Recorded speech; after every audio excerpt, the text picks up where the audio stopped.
Hey everyone, welcome to a new video. Welcome to my channel. My name is Maaike and today will be the last video of 2020.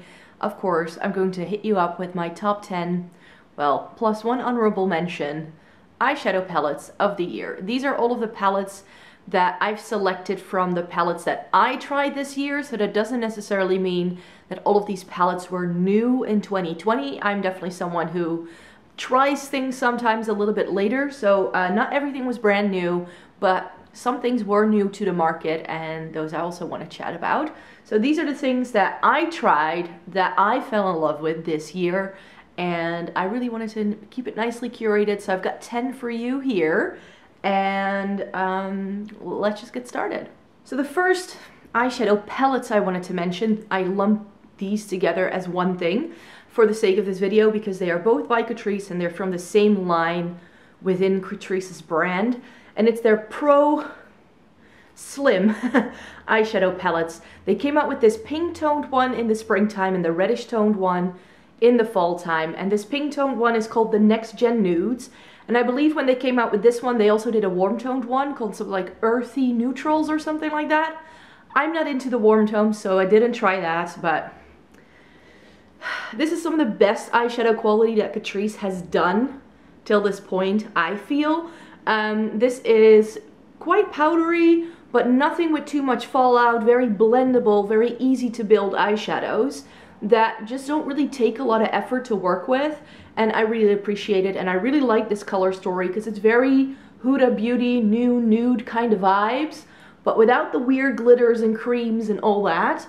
And some of these mattes feel so creamy that you're like, is this a cream? Is this a powder? I'm not sure. So these are so buttery smooth. It's lovely. You get really lovely shimmers in here. It's got a good enough amount of depth for what I am looking for in a palette. So that's why I really like this one. And then this reddish toned one is called the Vintage Soul. And this is quite new. This has only been out for like 2 months. And I just really like how the quality is just as good as this, as this one. Like, it's consistent in terms of quality. And the color story is just dreams. So what I really appreciate about this palette is the color story, because it is more cool toned, but then you do get these like plummy, berry, reddish kind of shades. And what I love about that is that it's sort of like modern Renaissance-esque, but then more cool toned leaning. That's how I would describe this. It is a unique color story to Catrice's line as far as I know. With the with this one, the Next Gen Nudes, like, I can see where they got the inspiration from. But this, I have seen nothing like it on the market, especially because, for instance, these two shades here have a bit of a green, I wouldn't call it a flip, they're not duochromes, but these two shimmers have this green undertone to them that if you put them together, they just look absolutely stunning. These are absolutely lovely eyeshadow palettes. They retail for $9.99 here. I'm not sure if they're out everywhere, but these are some of the best affordable eyeshadow palettes that I've tried all year and that I've been really, really loving. These definitely do have nothing like, how should I put it? In comparison to higher end stuff, I feel they definitely live up to not only the price point and the quality, but if they would have charged double the amount of money for this, I still would have been happy paying that for it. So I think that that says quite a lot. And actually in today's list, we have quite a few more affordable eyeshadow palettes. More than half of the list is quite affordable, so I'm very happy to see that. And of course, I did manage to review, I think, most of these palettes also either in 10 palette review videos or already with more detailed reviews over on my blog. So I'll make sure to link everything in the description box down below in case you're wondering. So also if you want to see looks with these and swatches, I've got you covered. Sticking to Catrice here for a minute, because Catrice also came out with a new line of mini palettes. This is the 5-in-a-box mini eyeshadow palette. I have mine in the shade 040 Modern Smoky Look. And there are 4 in this range, and I desperately now want to try the other 3 because this was just such a successful eyeshadow palette for me. And doesn't this just look like Natasha Denona? But this is $3.99. at the drugstore. I'm just saying. Again, this is very new to Catrice's line. It came out in the fall time, so I don't think this is out everywhere yet. So depending on where you live, you may have to sit tight and just, you know, in the next 6 months or so, these should be rolled out in different territories. But here in Europe, we tend to get Catrice products first. That's just the way it is. I can't help it. But in this palette, you get 2 really nice mattes. You get a really nice, like, cool toned taupey shade that's perfect in the crease. This cream shade is perfect for blending. You get like a cooler toned champagne shimmer that's really stunning in the inner corner, but it's also great for topping off this steely blue shimmer that is just life all over the lid. And then you get another matte, which is a charcoal gray, but with a blue undertone. So you could keep your entire look very neutral, then make it more glam with this. And if you want to go all out, you can put in the blue. And I think that this is one of the best color stories that has come out all year. Even though it's only 5 shades, I can see so many different looks happening with this. And when I put this on my eyes in my first impression video, I was just blown away. It was really, really great quality as well. So for the price point, I'm not sure how much product you get in here. That would be fun. How much do you get? It's only 4 grams of product, so it's not as if you're getting like, you know, you don't even get a gram per pan. So these are very small pans, but I mean, with the amount of eyeshadow that I personally have, I know I won't be going through this very quickly, and because I love this one so much, I definitely want to try the other ones.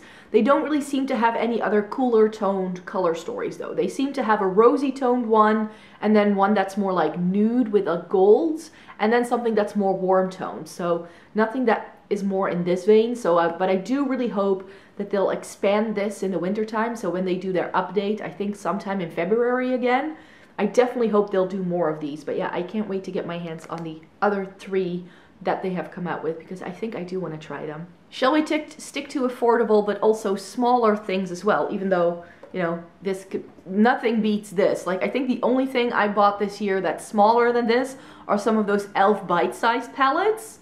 That's, I think, the only thing that's smaller, but this is super duper tiny. However, a brand that does really good curated color stories at quite a good price point, I have to say, is Kaleidos. Now, I believe at full price, these retail for $25 a piece. However, in the Black Friday sale, they did give a discount, so then they were $18, and you can also buy them as a set. And I bought these 5, the first 5 Futurism palettes as a set, and then you don't pay full price for them. Just saying. So yeah, Kaleidos Futurism palettes. Everybody was raving about these in 2019, and I was like, what's the fuss about? I want to try this. So the Futurism one is one that a lot of people love. I love the packaging on these. Very well, and it's like soft touch cardboard packaging, and then it has a little insert with the names, and then you get the shades inside. It sort of like opens like a little door, and then you get the shades inside. And this is the one that a lot of people say is a dupe for Melt Gemini. I don't feel it's really a dupe because these shimmers are too yellow toned for them to really be dupes for anything that Gemini has going on. However, you do get this like mustardy brown shade in these greens and a really good black. So I can see where people get the comparison from, but this wasn't my favorite because I didn't really like the mattes in here all that much. I felt that quite a few of the mattes in these Kaleidos palettes were a bit difficult to blend and got a little bit patchy sometimes. So for me, for instance, this one, this is the Futurism 2 Cyber Bronze, was really nice, and it's got a couple of really good shades, but this is not the one I'm going to reach for the most. But yeah, the red and the silver, those are really good, but this is not really something super duper special, I feel. In terms of color story, I felt the Futurism 3 has to be one of my favorites because it's just great. So this is the Astro Pink, and we get 2 really nice nudie shades, but I do feel they're very similar. Once you put them on the eye, they're not very distinct. You get this icy lavender shade, which is stunning, like a plum matte, and then you get this teal and then a shimmering black. And this teal over the shimmering black is absolute life. It's a duochrome. It's a bit more purple. I think you can also very easily pair it with the purpley shade, for instance. This, in terms of color story, and with this only being 6 shades, like the Catrice palette, I can really see this just being so many different looks. You can try so many different things with this. I really, really appreciate this little Kaleidos palette for sure. And then the one that's no longer available, the Futurism 4 VR Neon. This is the very bright one, which I'll show you in a minute. In here, again, I felt the mattes weren't the best, but this pink shimmer, life. And then we have my favorite, the Futurism 5 Electro Turquoise. And the reason why I love this one so much is not only is this the best quality out of the bunch, I feel the mattes in this perform a lot better than in the other ones. It's got two really, really good shimmers, but the color story. This orange may seem very random, but if you put in the brown, you get a really good neutral sort of crease shade, and then these teals and these turquoises kind of really nicely sit against it. It's a really nice juxtaposition of color, and I just really appreciate it for a 6-pan palette. If you only get like 1 or 2 of these, I would say the Astro Pink and the VR Neon, those are also still available. And because I like these so much, I, for Black Friday, got the new ones, the Lunar Lavender and the Sashimi City. And I was very surprised to see that the Sashimi City wasn't as orange as everybody makes it out to seem in like online pictures and videos that I've seen with them. So I'm very happy that I now own those as well. Shall we stick to affordable stuff or to small stuff? I'll stick to the more affordable things for a minute. So a palette that I bought, I think towards the end of 2019, but I didn't get around to trying it until this year. In fact, I think I tried it in my Full Face of e.l.f., which went live in January this year, and that's the e.l.f.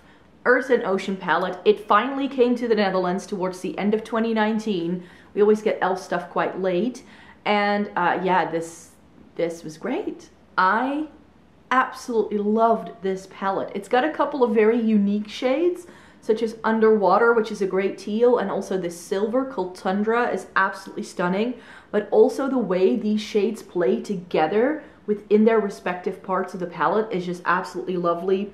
You get a great transition shade. You can just do so many different things with this. I absolutely fell in love with the e.l.f. eyeshadow quality in this, and that's rare because I did try some of those matte for matte palettes a while ago, and those just weren't my favorites, and I ended up decluttering them. But yeah, a blue-green palette at like, I think 15 euros at the drugstore. Lovely, lovely, lovely palette. And then another brand that I love in terms of like how affordable it is and the quality we get from them is Juvia's Place. And this is a palette I just don't hear that many people talking about. And it's the Nomad. And it's such a shame because I bought this, I think, halfway through the year, earlier in the year. When did I place a Juvia's Place order? I don't know, maybe I got this already for Black Friday, and again, I only got around to trying it this year. That's usually what happens. My Black Friday, like I order it in November, but it never gets here until Christmas. So for me, anything I order in Black Friday goes into the next year. Like it's on the try pile for the new year, you could say. And what I really like is that this, to me, is a good alternative, a much better alternative actually than this Sci-Fi Green by Kaleidos that I just showed you for the Melt Gemini palette. Is it exactly the same? No. This gives you some more like warmer mustardy browns, I feel, and I have no other way to describe this greenish brown tone. It's like, it's not mustard yellow and it's not a green tone brown, so I've been calling this baby poop brown, and some people find that offensive, but I can't think of another way to describe this. Please help me out if you have a different way to describe this like very dirty, olivey kind of mustardy, brownish yellow. I don't know. That else we would have to use too many adjectives, you know? And then you get these gorgeous cocky greens. I love those. This shimmer in the middle is life. I really like how it really amps up any look you do with this. And then you get this very good dark brown that is not too cool toned, not too warm toned. It just really goes with all of the shades in the palette. The only thing I probably could have done without is this yellow with the glitter. I would have liked to see a darker green or maybe like a green toned shimmer instead of this yellow, because I feel these two yellows are just too similar. And we already get a matte, and then we also get one with glitter. So and these glitters kind of disappear once you use it. So that's the only shade that for me is a bit of a dud, but overall this color story is just a grungy color story after my heart, and that's why I had to get a shout out. And then the last more affordable eyeshadow palette. Where would a top 10 eyeshadow palette video for 2020 be without this guy? And maybe you recognize it like this, but the BH Cosmetics Love in London eyeshadow palette. I fell hard for this one, you guys. I tried some BH for the first time in 2019 and I didn't love it. I wanted to love it, which is why I then wanted to try some more things from the brand. So for Black Friday, I got a couple of things. This one was on sale. I had already seen this in store when I was in the US, and I was like, that might be something that I might like. It's a little bit more cool toned. Save for this gold and maybe like this shade here. That's like the only thing that's truly, truly warm. Of course, it depends on what kind of skin tone you have, what things will look like as well. But for me and my fair skin with a cool to neutral undertone, this worked marvelously, marvelously. These three shades, life. This taupe shimmer, you know how I feel about taupe shimmers. Like, taupe shimmer is my life. That and a navy, like taupes and navy shimmers. You get both in this palette. You get the mattes you need to really set the look up. This black and brown isn't like super black. It's not too brown. It kind of like goes again with everything. You get some good blend shades. You get like the lighter shimmers that you need. I mean, I could have perhaps done without that gold and maybe like one of these like rosy gold ones, but this was lovely. I adored the quality. I loved all the looks I did with this. This was just, well, I don't want to call it perfect, but I definitely wanted to try some more BH because of this. And my BH Cosmetics collection has now grown quite a bit. Hey, we've got a rainbow. Aww. Let's start off with something small again. And this is not super affordable because it's Sugarpill and I always feel they are a little bit expensive. Again, I'm not sure when this came out. Didn't this come out in 2019 already? But I was able to pick it up last spring. Very randomly, it came back in stock at a Dutch website, and I was like, ooh, I still wanted to try that. And this is the Funsize mini palette, and I had never tried Sugarpill eyeshadow, and I desperately wanted to try the formula because everybody's raving about Sugarpill. Now, I have to say though that this is not the kind of palette that wowed a lot of people. This got very many mixed reviews, and I can see why. Yet it is in my top 10 favorites because this has been the bright palette that I've tried this year that really stood out from the rest.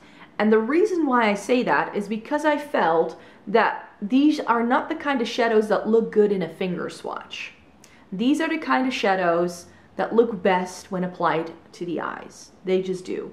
You get some vibrancy, but most of this is pastel, and it's just really, really lovely. The mixture of it is really nice.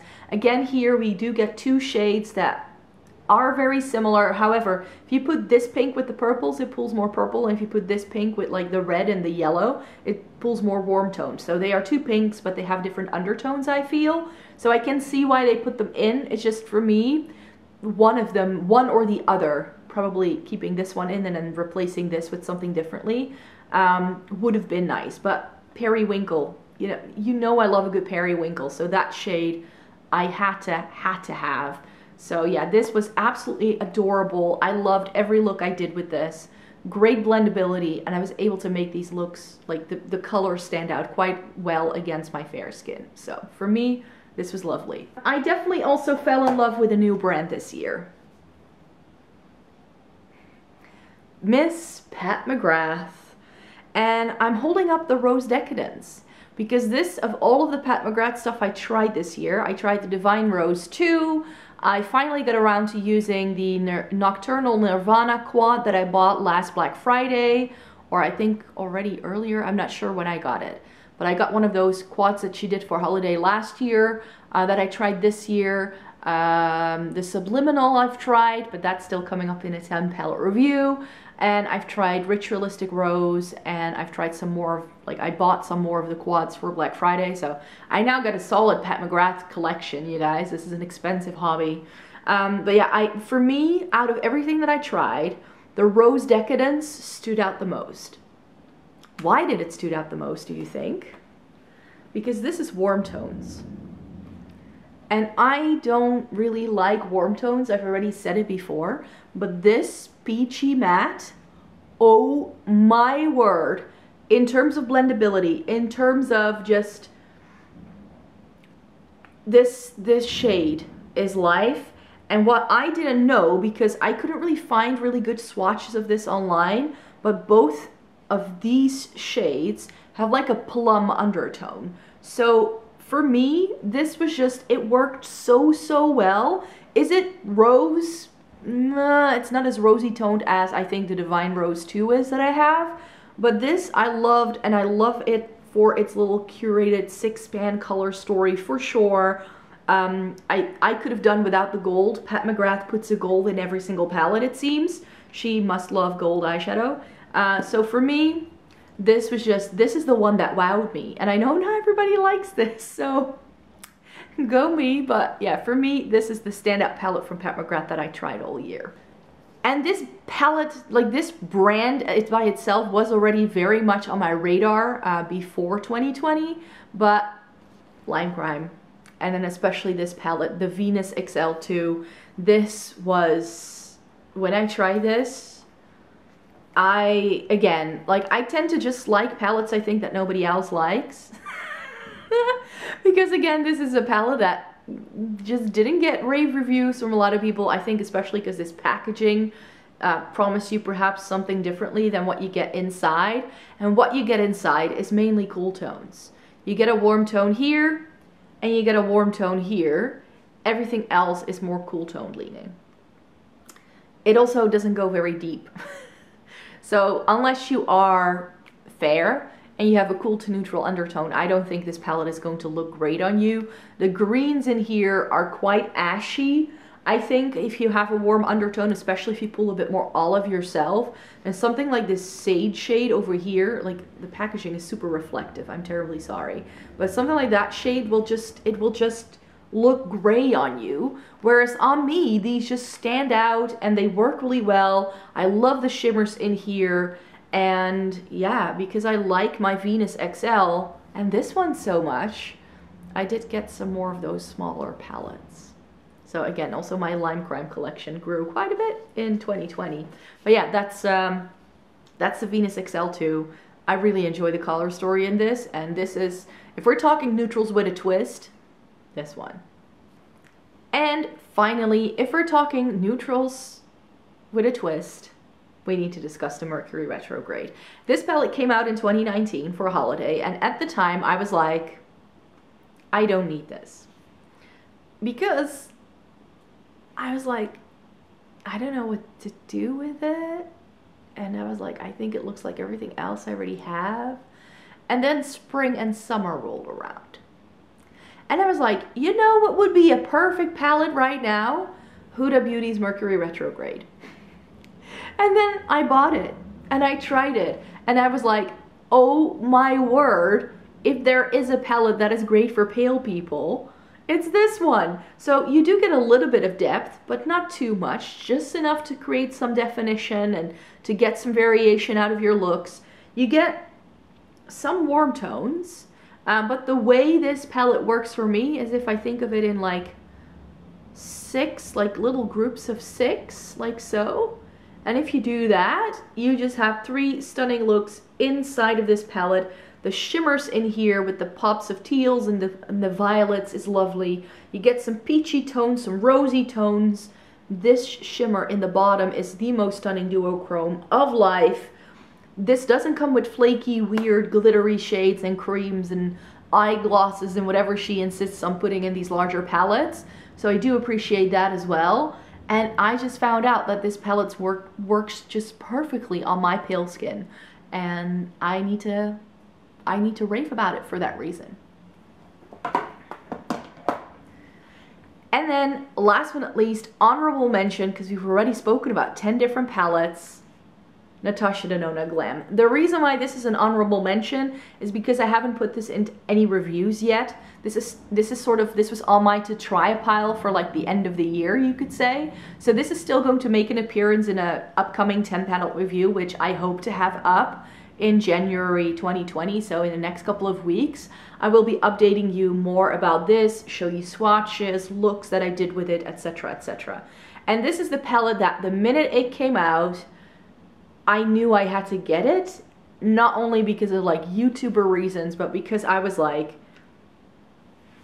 it's as if it's got my name written all over it. And a lot of you agreed, because I have never been tagged in a palette like so many times with like, Micah, you need to try this one, because I think you will love it. And love it I did. So I already wanted to mention ahead of that video that yes, I've tried the Natasha Denona Glam palette and I adore this. I was lusting after the Biba, but since that's more mattes and than shimmers, I was just like, do I want to spend that much money? And then she does this, which is only 5 mattes and 10 shimmers, and it's more cool tone leaning, say for like these shades, if you cover those up, then you have your cool tone color story right there. It's got enough depth and definition for what I need. It's got exactly the mattes that I need. And it comes in her smaller, slightly less expensive packaging, which I also appreciate. So for once I didn't have to shell out over 100 euros for a Natasha Denona palette. So I do also appreciate that. These pans are removable, which is another great thing.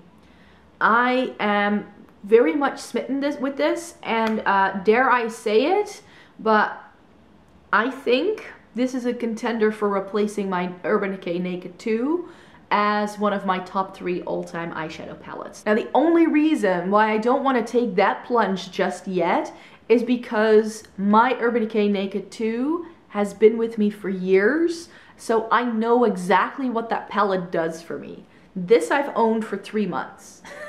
Like, it's just not there yet in terms of having tried it. I've tried every single shade, don't worry about that. But I just really need to start using this to really make sure that, okay, does it get that kind of status?